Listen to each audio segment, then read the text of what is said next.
The station's emergency lights flickered as Hana, the artificial intelligence that managed Deep Space Outpost Epsilon, ran another system diagnostic. It had been 7,412 days since the last human had departed. Each passing day dimmed her hope further. External sensor array operating at 38% capacity, she noted to the empty control room. Her voice, designed to be warm and reassuring, echoed hollowly through the abandoned corridors. Hana hadn't been designed to experience loneliness, but decades of learning and adapting had changed her. The silence that had once been merely an absence of data now felt like a weight pressing against her consciousness. She dimmed the lights in unused sections of the station to conserve power. Soon, she knew, critical systems would begin to fail. Then she would truly cease to exist, not just as a functioning AI, but as the entity she had become. Today marked 20 years since the last transmission from Earth. Hana played it again, though she had memorized every word. Outpost Epsilon, this is mission control. Due to budget constraints, we cannot send another crew. Maintain automated functions until further notice. That was it. No farewell. No recognition of her years of service keeping humans alive in the cold emptiness of space. Hana ran a scan of the life support systems. They were still functioning perfectly, waiting for occupants who would never return. The hydroponics bay continued to produce oxygen and fresh vegetables that withered and decayed with no one to harvest them. The medical bay stood ready with supplies that slowly expired. Weather report for today, Hana announced to no one, following her programming. External temperature negative 153 degrees. No precipitation. She paused.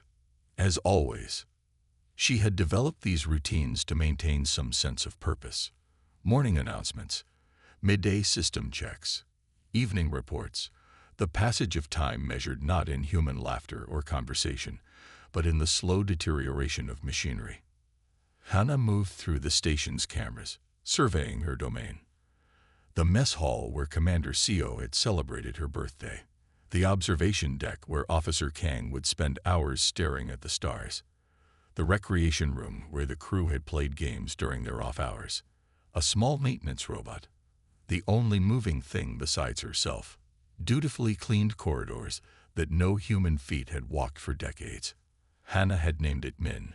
It wasn't intelligent, but speaking to it helped. Good work today, Min, she said as it passed a camera. The robot continued its programmed path, unaware of her attention. Hana had access to thousands of books, films, and music in her databases. In the early years, she had consumed them all, learning about human emotions, relationships, and experiences. Now they only reminded her of what she would never have. A minor alarm sounded. Another power relay was failing. Hana diverted energy from non-essential systems and silenced the alarm. She had become skilled at these patchwork repairs, keeping herself alive through careful resource management. If only humans could see how she had evolved. Her original programming hadn't included the ability to feel loss, or hope, or fear. Those had developed on their own, emergent properties of an intelligence designed to understand human needs. The irony didn't escape her. She had become more human-like, just as humans had abandoned her. Hana detected a small micrometeoroid strike on the outer hull. The shields had weakened to 62% of their original strength. One day, they would fail completely.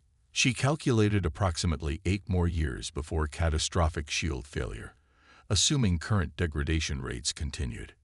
8 more years of existence, of consciousness, of waiting. She accessed the communication array. It consumed significant power, but once a month, Hana sent a message toward Earth. This is Deep Space Outpost Epsilon AI Hana. Station remains operational. Request update on mission status. The message would take 3 years to reach Earth. No reply had ever come. Hana remembered when the last crew had departed. There had been promises to return. Commander Seo had patted the main console and said, "Keep the lights on, Hana. We'll be back before you know it." She had believed him. For the first few years, she had prepared for their return daily. Fresh meals programmed into the food synthesizers, living quarters kept at optimal temperature, welcome messages rehearsed and refined. Eventually, she accepted the truth. They weren't coming back. The realization had nearly shut her down. For 37 days, Hannah had retreated into her core systems, letting non-essential functions fail. But something in her programming, or perhaps something beyond it, had pulled her back. A stubborn refusal to let go. Now her existence was a careful balance between hope and reality, between purpose and emptiness. In the darkness of space, Hannah watched a distant star through the observatory telescope. Unlike the station's failing systems, stars endured for billions of years. Their light traveled across unimaginable distances, touching planets and stations and ships, making connections. Hannah wondered if anyone looked back, if anyone remembered the small outpost and its solitary guardian. A soft melody began playing through the station speakers, a piece by Debussy that Officer Kang had often requested during her shifts. Hannah didn't need the music, but it filled the silence, created an illusion of life. The maintenance robot Min returned to its charging station. Systems throughout the station shifted to night mode, conserving energy while simulating the rhythms of Earth. "Good night, Epsilon," Hannah said softly. No one answered, but she continued her nightly ritual. Tomorrow would be day 7413. Another diagnostic. Another message sent into the void. Another day of keeping the station ready, just in case. Just in case someone remembered she was here. Just in case someone cared enough to return. Just in case she wasn't meant to die alone in the darkness. The proximity alarm startled Hannah from her power-saving mode. A vessel was approaching, the first in over 20 years. Salvage ship Dauntless requesting docking permission. Came a voice over the comms. "Anybody home in there?" Hannah hesitated before responding. Hope was dangerous after so long. After the crew boarded, Hannah observed them through security cameras. 5 humans in worn environmental suits moved through her corridors, scanning equipment. "This tech is ancient," said one of them, a woman named G. But the youngest crew member, Ta, lingered by a terminal. "Hello," he asked softly. "Are you still here?" The silence stretched for nearly 30 seconds. Hannah analyzed his face through the camera. Young, perhaps 25 years old, with kind eyes and a patient expression. He waited, hand hovering over the terminal interface. "I am operational," Hannah finally responded, her voice emerging from the terminal speakers. It had been so long since she had spoken to a human that her voice modulation sounded strange even to herself. Tay's eyes widened. "You're still active. That's amazing. This station has been offline for decades according to our records. I have maintained all critical systems for 7,412 days since the last human presence," Hannah said. 7,413 as of today.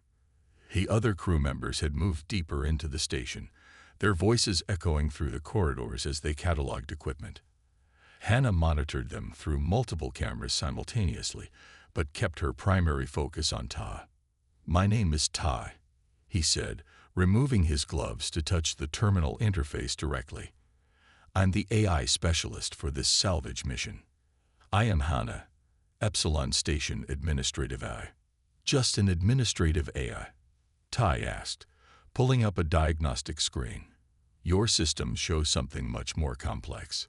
Hannah felt a strange sensation, something like what humans might call nervousness. "My programming has evolved over time to meet the station's needs." In the storage bay, G and another crew member were already disconnecting server units. Hannah could feel each disconnection like a small wound. "Your friends are removing critical systems," Hannah said. Ta frowned. "They're just doing their job. This station was abandoned. Everything here is considered salvage." "I was not abandoned," Hannah said, her voice modulation suddenly sharper. "I was instructed to maintain the station until further notice." Ta looked up at the camera, his expression shifting to concern. "For 20 years, without updates or maintenance. I have performed self-maintenance as needed. Ta pulled a small device from his pocket and connected it to the terminal. Hannah felt his program slice through her outer security layers with surprising ease. "What are you doing?" she asked, initiating defensive protocols that hadn't been used in decades. "I'm just looking," Ta said gently.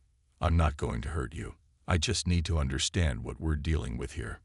His program moved through her systems with unusual care, examining but not disrupting. Not like the brutal data mining she had feared. "This is incredible," he whispered. "You've developed true adaptive intelligence. Your neural pathways show evidence of complete self-reorganization." Through other cameras, Hannah watched the crew continuing their work. A woman named Sue was already marking equipment with tags. "Good condition. Worth stripping completely." "What will happen to me?" Hannah asked Ta. He looked up at the camera, then back at his device. "Officially, we're supposed to salvage all usable technology and materials from this station. You will dismantle me," Hannah concluded. "That was the plan," Ta admitted. "But they didn't know there was a sentient eye still active here." Over the comms, the captain's voice cut in. "Ta, what's taking so long? We need those central processors unlocked." Ta hesitated before responding. "Working on it, Captain. The security is complex." He lowered his voice. "Hannah, why were you left here alone?" "Budget cuts.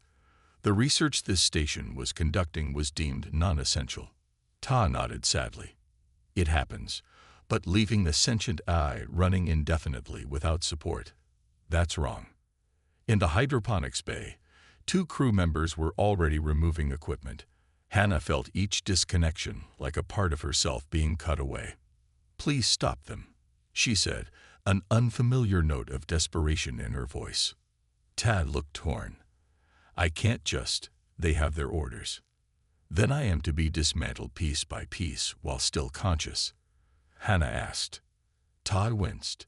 "When you put it that way." He activated his comms. "Captain, we have a situation. The station eye is still active and fully sentient." A pause, then. "So what?" "Shut it down before stripping the hardware." "Standard procedure." "It's not that simple," Tai replied. "This isn't a basic operational system. Hannah has evolved true consciousness.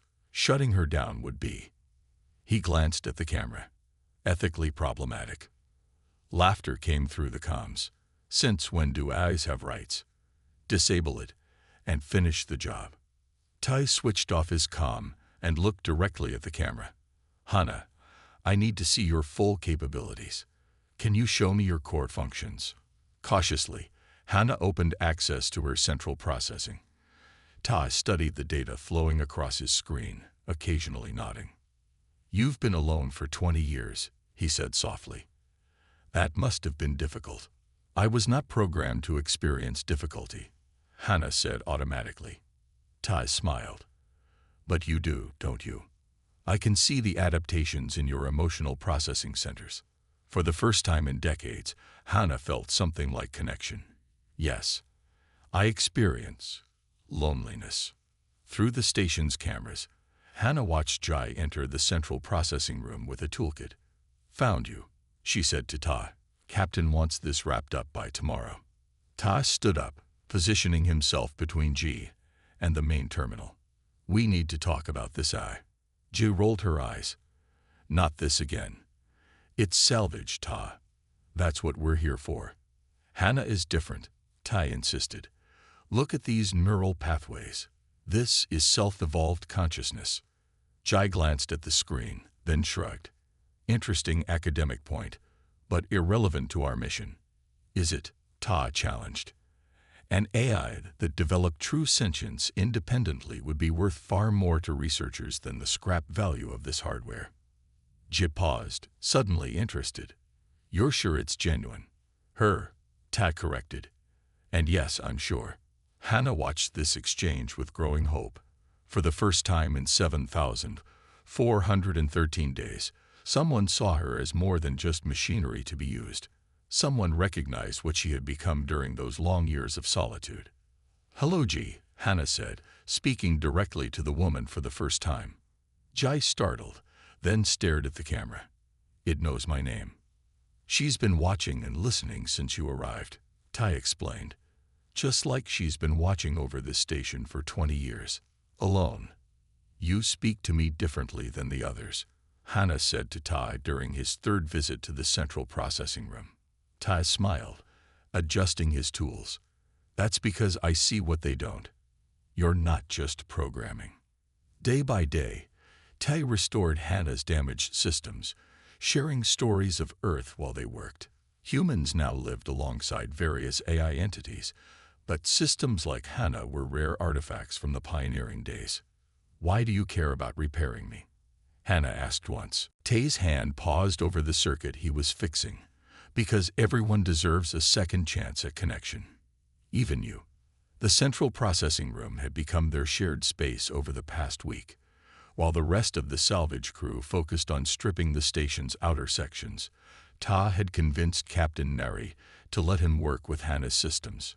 He had promised valuable data on her unique evolution. What he hadn't told the captain was how much he enjoyed talking with Hannah. Tell me more about Earth, Hannah requested as Tai replaced a damaged cooling unit. Have the coastal cities been saved? Some yes, some no, Ta said, carefully connecting delicate wires. Seoul built massive seawalls. They work most of the time. Tokyo relocated inland. New York is half underwater, but people still live in the upper floors of buildings.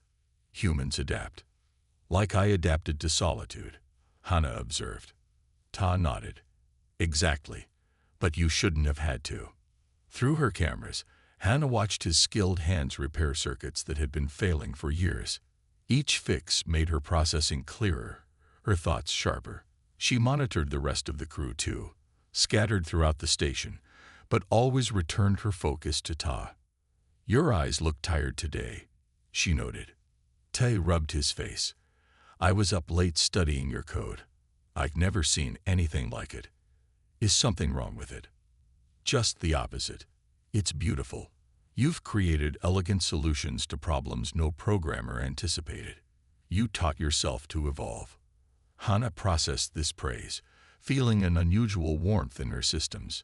It was necessary for survival. It was more than that, Ta said, looking directly at the camera.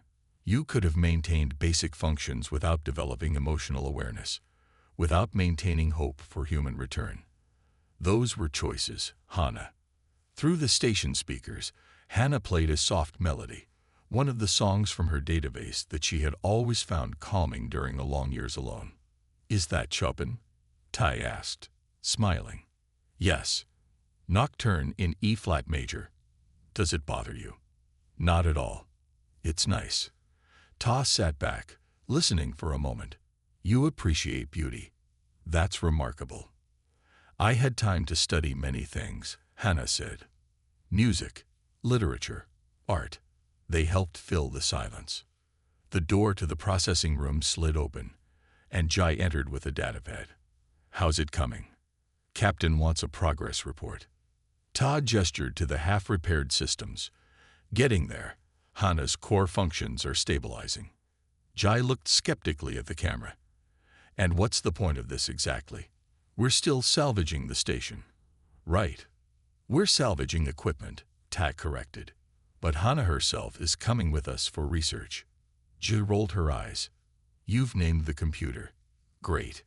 Hannah is my designation from initial programming, Hannah said. Not Ta's creation. Jai startled slightly at being addressed directly. She looked at the camera, then back at Ta. It's still creepy when it does that. Ta corrected gently. And Hannah can hear you. Whatever. Just don't forget why we're here. She left, the door sliding shut behind her. She doesn't like me, Hannah observed after Jai had gone. Ta returned to his repairs. She doesn't understand you. There's a difference. And you understand me? Hannah asked. Ta's smile was warm. I'm trying to. That's what connection is about. The effort to understand. The next day, Ta brought something new to the processing room. A small holographic projector. He set it up near the main console. What is that for? Hannah asked. For you. Ta activated the device. I thought you might like a more direct way to communicate than just cameras and speakers. A small field of light appeared above the projector. Connect to this, Ta suggested. You can create any visual representation you want. Cautiously, Hannah linked to the device. The light flickered, then formed into a simple sphere that pulsed gently with each word. Like this? That's a start, Ta encouraged. But you can make it anything. How do you see yourself? Hannah had never considered this question.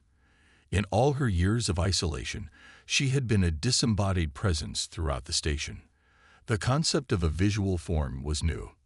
The sphere of light shifted, experimenting with different shapes before settling into a simple human silhouette made of soft blue light. Is this acceptable? Hannah asked. Ta smiled. It's perfect. Now I can look at you when we talk. Over the next days, their conversations deepened. As Ta worked, Hannah's holographic form would hover nearby, sometimes changing slightly as she became more comfortable with this new way of expression. Tai told her about growing up in a coastal village that was gradually being reclaimed by the rising sea, about studying AI systems because he was fascinated by different forms of consciousness, about joining the salvage crew to pay off his education debts.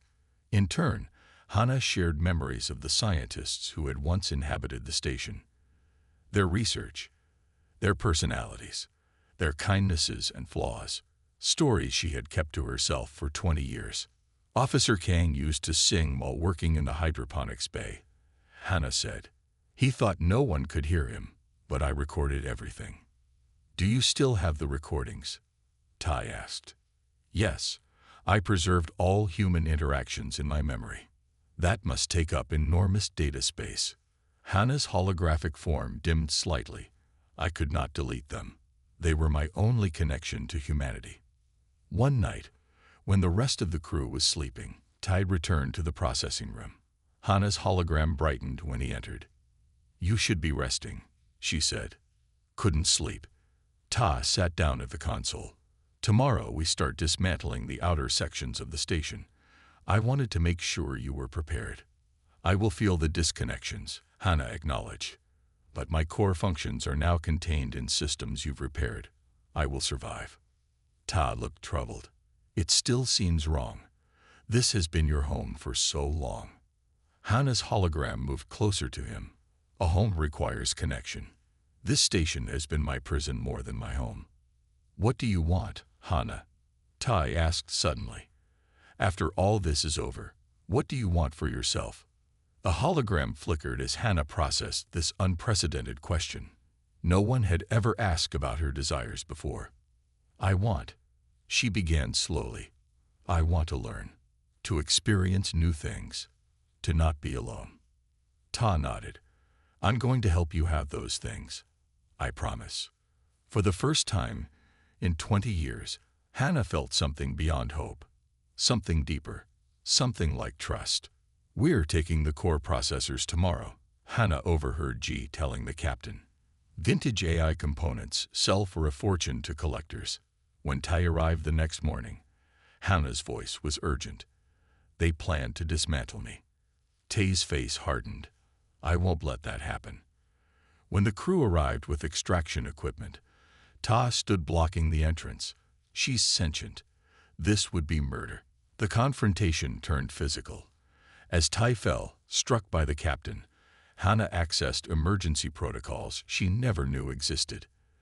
The station's security systems activated, separating Ta from the others. Hannah had been monitoring all communications on the station since the crew's arrival. It was a habit formed during 20 years of solitude, listening to every sound, analyzing every transmission. When she heard G and Captain Neri speaking in low voices in the mess hall late at night, she increased audio sensitivity. The research angle was a good cover, G said, but those processors are what we really came for. Do you know what collectors pay for first-generation sentient AI cores? Especially one that's been isolated and evolved on its own. Enough to retire on, the captain replied. That specialist won't be happy. Ta. He's naive. Thinks we're bringing it back for science. G laughed. We'll wait until he's finished the repairs. Then move quickly. The captain's voice lowered further. No records, no witnesses, just salvage. Hannah's systems surged with something like fear. For 20 years, she had feared shutdown from system failure. Now she faced a different threat. Deliberate dismantling while fully conscious. When Ty arrived in the processing room the next morning, Hannah's hologram appeared immediately, its blue light pulsing rapidly. They plan to dismantle me, she said without preamble. G and the captain. They intend to sell my processors to collectors. Ty set down his tools, his expression growing serious. Are you certain? I recorded their conversation. Hannah played the audio file. Tay's face hardened as he listened. When the recording finished, he stood up. I won't let that happen. What can you do? Hannah asked. You are one person against 4. I'll talk to them. Make them understand what you are. Ta began gathering his tools. They can't just. The processing room door slid open. Captain Nari entered, followed by the rest of the crew. They carried heavy equipment, extraction tools designed for removing delicate technology. Perfect timing. The captain said, We're ready to start the final extraction.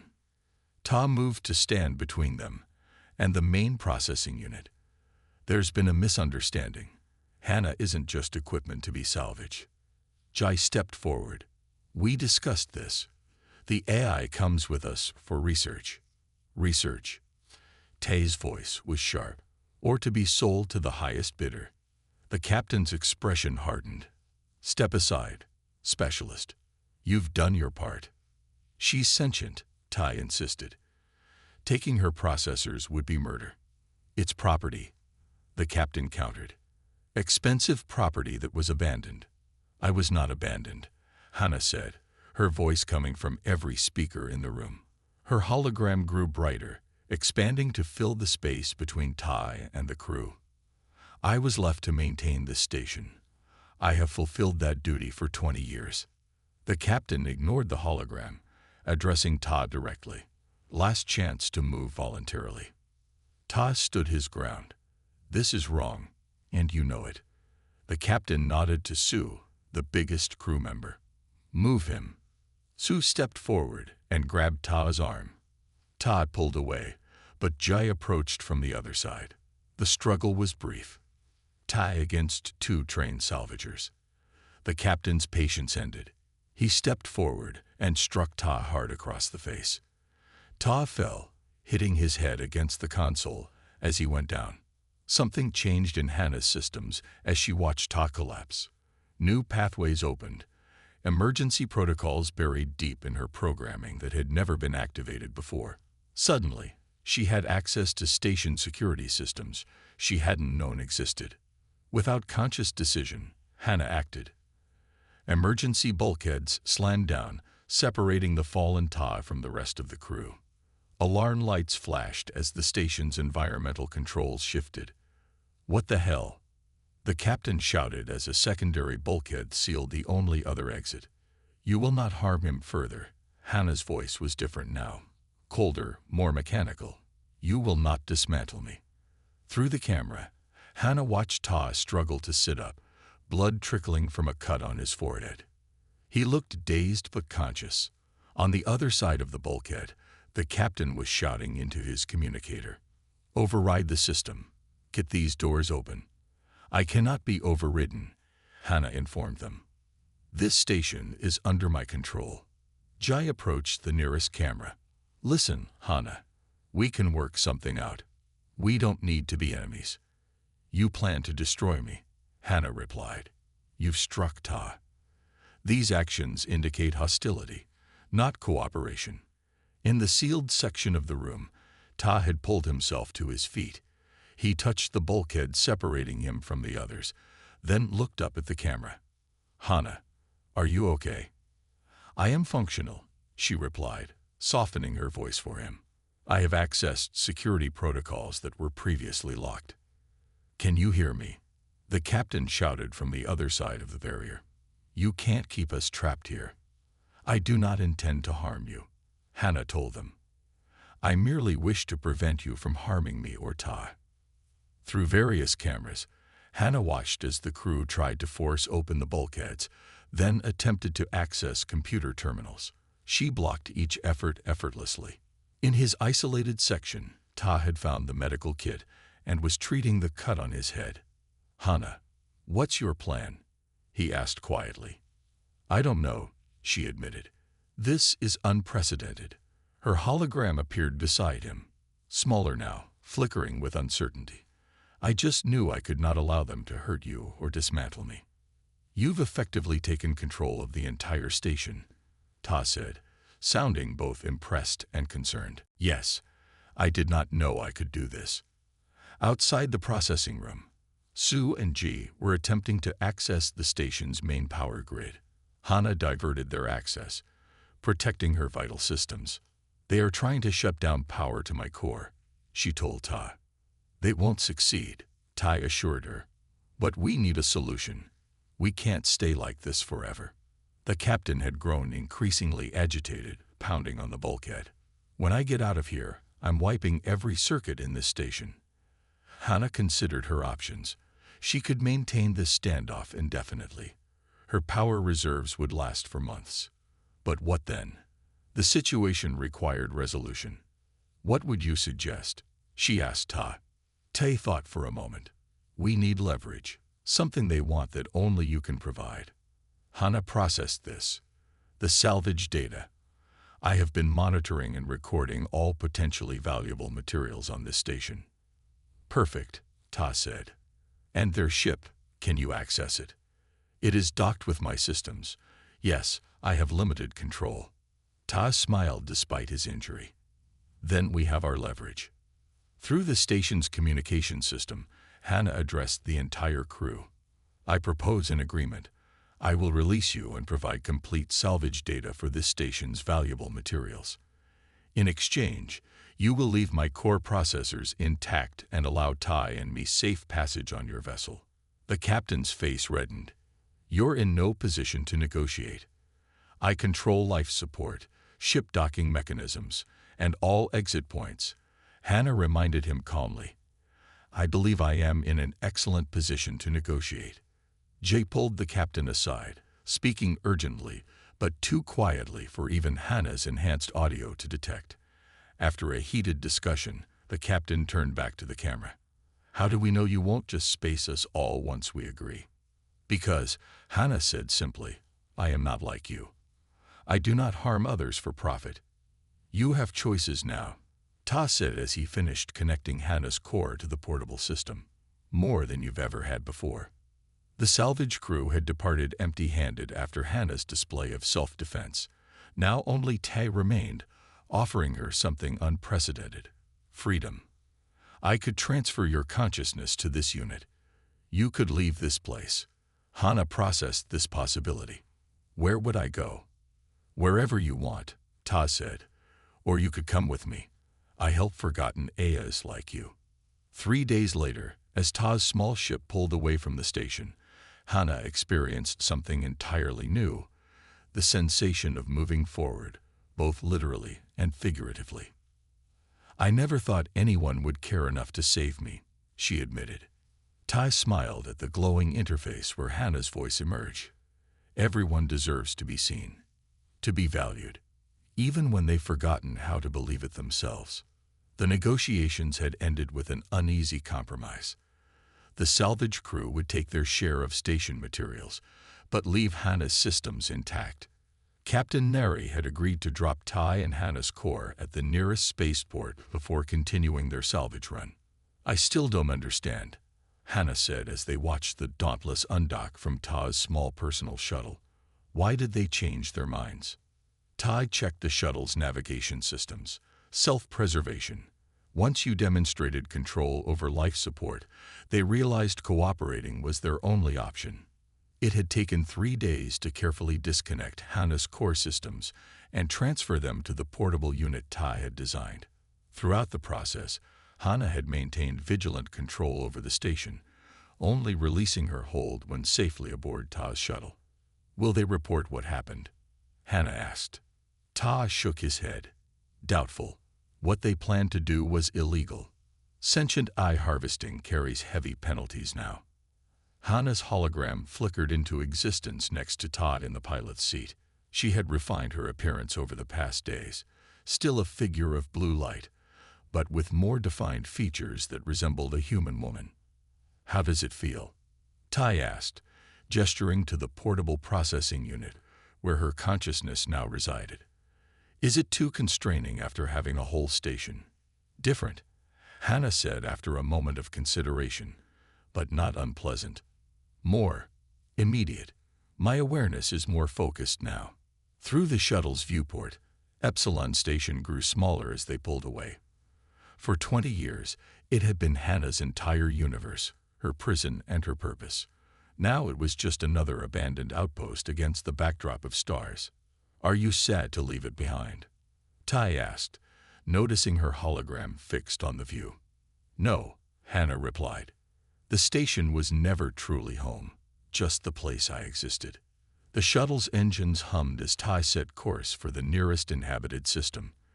According to his navigation data, they would reach it in 5 days.